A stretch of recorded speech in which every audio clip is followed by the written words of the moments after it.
Sa isang maliit na bayan sa Laguna, may dalawang pusong hindi inaasahang magsalubong, si Elise, isang masayahing guro sa elementarya, at si Marco, isang tahimik ngunit mapagkalingang mekaniko sa talyer ng kanyang ama. Isang hapon habang papauwi si Elise mula sa paaralan, biglang bumuhos ang malakas na ulan. Walang dalang payong, napilitan siyang sumilong sa isang lumang waiting shed. Basang-basa na siya nang may humintong motor sa harap niya. Si Marco iyon, nakita niya si Elise na nanginginig sa lamig. "Miss, gusto mo ihatid kita?" Alok ni Marco habang hawak ang extrang jacket. Nag-alinlangan si Elise noong una, pero nang makita ang kabutihan sa mga mata ni Marco, pumayag na rin siya. Habang umaandar ang motor, ramdam nila ang init sa kabila ng lamig ng ulan. Simula noon, naging madalas ang pagkikita nila. Tuwing umuulan, laging nandoon si Marco.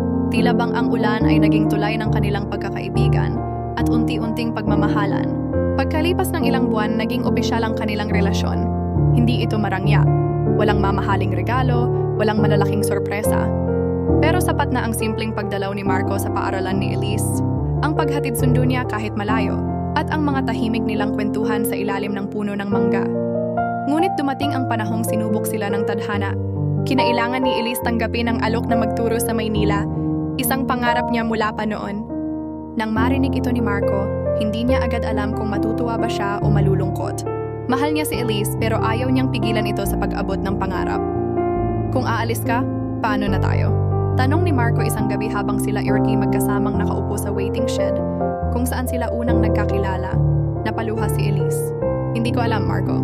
Pero ang alam ko lang, mahal kita. At kung tunay ang pagmamahal, kahit gaano kalayo, hindi ito mawawala." Tahimik si Marco. Ngunit sa kanyang mga mata, naroon ang pangako. "Maghihintay ako. Hindi dahil kailangan, kundi dahil ikaw ang gusto ko habang buhay."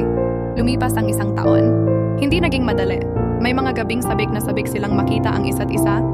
May mga araw na halos mawalan na sila ng pag-asa. Pero sa bawat liham, tawag at video chat, napanatili nila ang koneksyon. At sa tuwing umuulan sa Maynila o Laguna, sabay silang naglilingon sa langit, tila ba ang ulan pa rin ang nagsisilbing paalala ng kanilang pagmamahalan. Hanggang isang araw, bumalik si Elise sa Laguna. Hindi na para bumisita, kundi para manatili. Niyakap siya ni Marco ng mahigpit. Sa gitna ng ulan, tulad ng unang araw nila. "Pangako, Marco. Sa gitna man ng unos o liwanag, ikaw at ako. Tayo pa rin," bulong ni Elise.